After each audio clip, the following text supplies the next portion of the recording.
Oi, tudo bem? Chegamos ao dia 94 da nossa leitura da Bíblia comentada em 365 dias.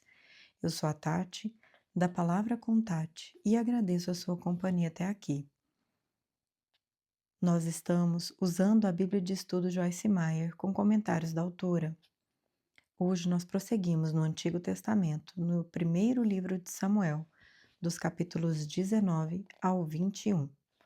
Que o Senhor nos abençoe. Capítulo 19. Saul procura matar Davi. Saul falou a seu filho Jonatas e a todos os seus conselheiros sobre a sua intenção de matar Davi. Jonatas, porém, gostava muito de Davi e o alertou. Meu pai está procurando uma oportunidade para matá-lo. Tenha cuidado amanhã cedo. Vá para um esconderijo e fique por lá. Sairei e ficarei com meu pai no campo onde você estiver. Falarei a ele sobre você e depois contarei a você o que eu descobrir. Jonatas falou bem de Davi a Saul, seu pai, e lhe disse: Que o rei não faça mal a seu servo Davi. Ele não lhe fez mal nenhum. Ao contrário, o que ele fez trouxe grandes benefícios ao rei. Ele arriscou a vida quando matou o filisteu. O Senhor trouxe grande vitória para todo Israel. Tu mesmo viste tudo e ficaste contente. Por que então farias mal a um inocente como Davi, matando-o sem motivo? Saul atendeu a Jonatas e fez esse juramento. Juro pelo nome do Senhor que Davi não será morto. Então Jonatas chamou Davi e lhe contou a conversa toda. Levou-o até Saul, e Davi voltou a servir a Saul como anteriormente. E houve guerra outra vez. E Davi foi lutar contra os filisteus. Ele lhes impôs uma grande derrota, e eles fugiram dele.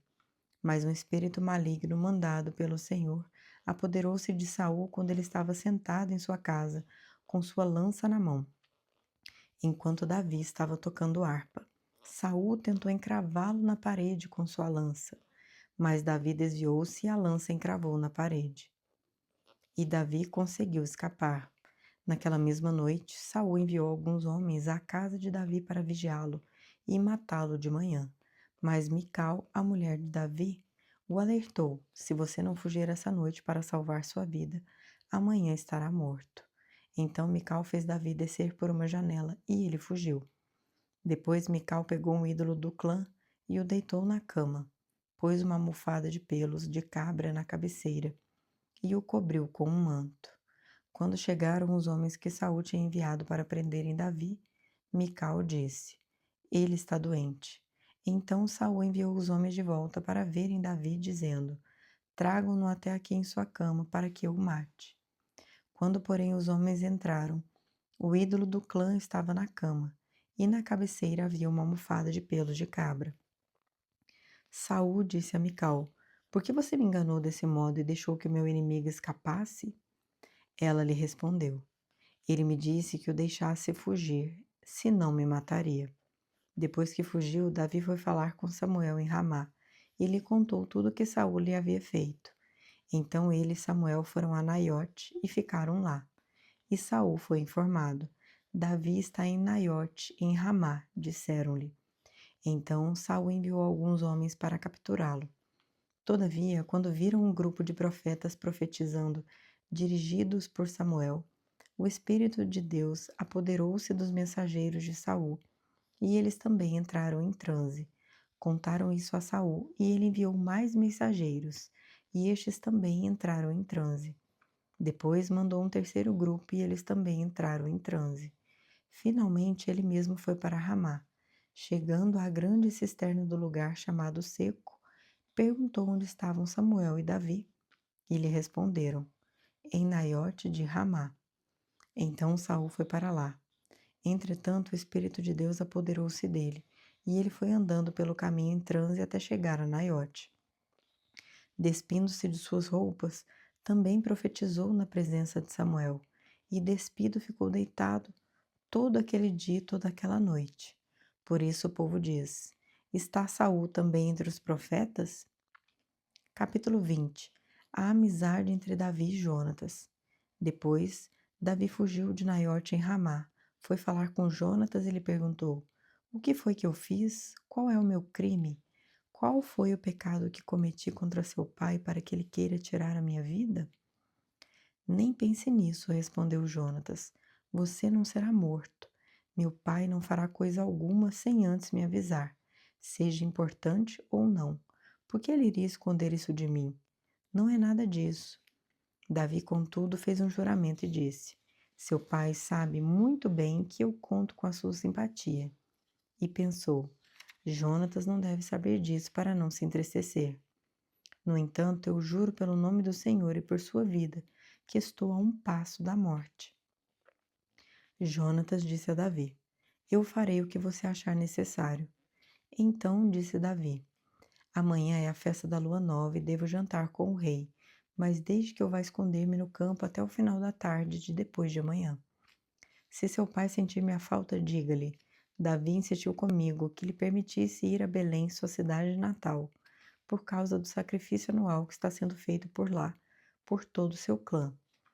Se ele disser, está bem, então seu servo estará seguro. Se ele, porém, ficar muito irado, você pode estar certo de que está decidido a me fazer mal. Mas seja leal ao seu servo, porque fizemos um acordo perante o Senhor. Se sou culpado, mate-me você mesmo. Por que entregar-me a seu pai? Disse Jonatas, nem pense nisso. Se eu tiver a menor suspeita de que meu pai está decidido a matá-lo, certamente o avisarei. Davi perguntou: Quem irá contar-me se seu pai lhe responder asperamente? Jonatas disse: Venha, vamos ao campo. Eles foram, e Jonatas disse a Davi: Pelo Senhor, o Deus de Israel, prometo que sondarei meu pai a essa hora depois de amanhã. Saberei se as suas intenções são boas ou não para com você, e mandarei avisá-lo. E se meu pai quiser fazer-lhe mal, que o Senhor me castigue com todo rigor, se eu não lhe informar disso, e não deixá-lo ir em segurança. O Senhor esteja com você, assim como esteve com meu pai. Se eu continuar vivo, seja leal comigo, com a lealdade do Senhor. Mas se eu morrer, jamais deixe de ser leal com a minha família, mesmo quando o Senhor eliminar da face da terra todos os inimigos de Davi. Assim, Jonatas fez uma aliança com a família de Davi, dizendo: Que o Senhor chame os inimigos de Davi para prestarem contas. E Jonatas fez Davi reafirmar seu juramento de amizade, pois era seu amigo leal. Então Jonatas disse a Davi: Amanhã é a festa da lua nova. Vão sentir sua falta, pois sua cadeira estará vazia. Depois de amanhã, vá ao lugar onde você se escondeu quando tudo isso começou e espere junto à pedra de Ezel. Atirarei 3 flechas para o lado dela, como se estivesse atirando no alvo, e mandarei o menino procurar as flechas. Se eu gritar para ele, as flechas estão mais para cá, traga-as aqui. Você poderá vir, pois juro pelo nome do Senhor que você estará seguro. Não haverá perigo algum. Mas se eu gritar para ele, olhe, as flechas estão mais para lá, vá embora, pois o Senhor o manda ir. Quanto ao nosso acordo, o Senhor é testemunha entre mim e você para sempre. Então Davi escondeu-se no campo. Quando chegou a festa da lua nova, o rei sentou-se à mesa, ocupou o lugar de costume junto à parede em frente de Jonatas, e Abner sentou-se ao lado de Saul, mas o lugar de Davi ficou vazio. Saul não disse nada naquele dia, pois pensou: algo deve ter acontecido a Davi, deixando-o cerimonialmente impuro. Com certeza ele está impuro. No dia seguinte, o segundo dia da festa da lua nova, o lugar de Davi continuou vazio. Então Saul perguntou ao seu filho Jonatas: Por que o filho de Jessé não veio para a refeição nem ontem nem hoje? Jonatas respondeu: Davi me pediu com insistência permissão para ir a Belém, dizendo: Deixe-me ir, pois nossa família oferecerá um sacrifício na cidade, e meu irmão ordenou que eu estivesse lá. Se conto com a sua simpatia, deixe-me ver os meus irmãos. Por isso ele não veio à mesa do rei. A ira de Saul se acendeu contra Jonatas, e ele lhe disse: Filho de uma mulher perversa e rebelde, será que eu não sei que você tem apoiado o filho de Jessé para sua própria vergonha e para a vergonha daquela que o deu à luz? Enquanto o filho de Jessé viver, nem você nem seu reino serão estabelecidos. Agora mande chamá-lo e traga-o a mim, pois ele deve morrer. Jonatas perguntou ao seu pai: Por que ele deve morrer? O que ele fez? Então Saul atirou sua lança contra Jonatas para matá-lo. E assim Jonatas viu que seu pai estava mesmo decidido a matar Davi. Jonatas levantou-se da mesa muito irado. Naquele segundo dia da festa da lua nova, ele não comeu, entristecido porque seu pai havia humilhado Davi. Pela manhã, Jonatas saiu do campo para o encontro combinado com Davi. Levava consigo um menino e lhe disse: Vá correndo buscar as flechas que eu atirar. O menino correu e Jonatas atirou uma flecha para além dele. Quando o menino chegou ao lugar onde a flecha havia caído, Jonatas gritou: A flecha não está mais para lá? Vamos, rápido, não pare. O menino apanhou a flecha e voltou, sem saber de nada, pois somente Jonatas e Davi sabiam do que tinham combinado. Então Jonatas deu suas armas ao menino e disse: Vá, leve-as de volta à cidade. Depois que o menino foi embora, Davi saiu do lado sul da pedra e inclinou-se 3 vezes perante Jonatas com o rosto em terra. Então despediram-se beijando um ao outro e chorando. Davi chorou ainda mais do que Jonatas, e ele disse a Davi: Vá em paz, pois temos jurado um ao outro em nome do Senhor quando dissemos: O Senhor para sempre é testemunha entre nós e entre os nossos descendentes. Então Davi partiu, e Jonatas voltou à cidade. Comentários da autora: Aplicação para a vida. Na antiga Israel, quando duas pessoas faziam uma aliança de amizade, tudo que possuíam individualmente era colocado à disponibilidade uma da outra. A aliança também significava que ajudariam uma a outra, lutariam uma pela outra e fariam qualquer coisa que fosse necessária para atender às necessidades uma da outra. Davi e Jonatas tinham uma aliança que incluía todos os seus descendentes. Sabemos, de acordo com os últimos capítulos, que Jonatas foi morto e Davi se tornou rei. Davi manteve a aliança que fez com Jonatas, procurando diligentemente pelos seus herdeiros para que pudesse abençoá-los. O rei Davi encontrou o filho de Jonatas, levou-o para o palácio real e o restaurou. Assim como Davi honrou a sua aliança com Jonatas, Deus honrará a aliança que ele fez conosco. Deus está procurando por alguém a quem possa abençoar por amor a Jesus. Pode ser você, se você estiver disposta. Capítulo 21. Davi vai para Nobe. Davi foi falar com o sacerdote Aimeleque em Nobe. Aimeleque, que tremia de medo quando se encontrou com ele, perguntou: Por que você está sozinho? Ninguém veio com você? Respondeu Davi: O rei me encarregou de uma certa missão e me disse: Ninguém deve saber coisa alguma sobre a sua missão e sobre as suas instruções. E eu ordenei aos meus soldados que se encontrassem comigo num certo lugar.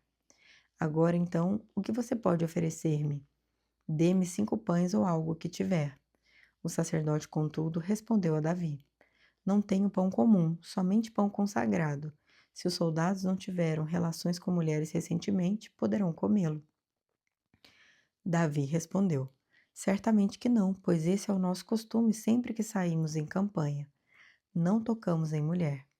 Esses homens mantêm o corpo puro mesmo em missões comuns. Quanto mais hoje.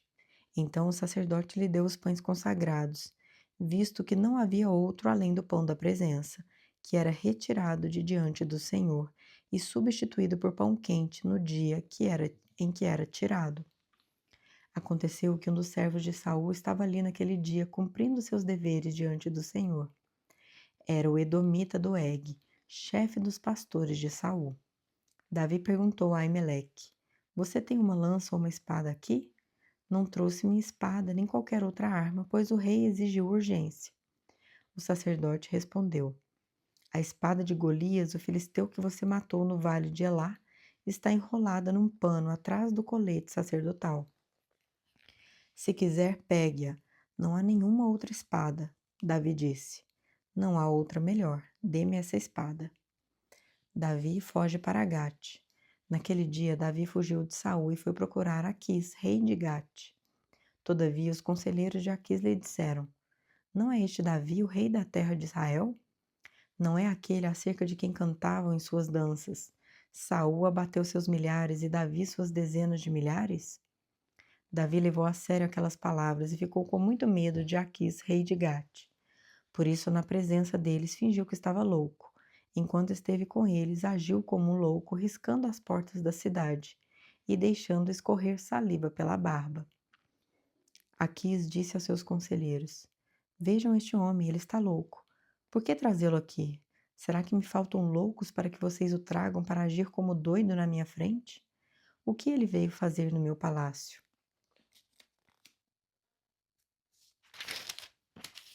Chegamos ao fim do episódio de hoje. Eu te aguardo amanhã. Que o Senhor nos abençoe.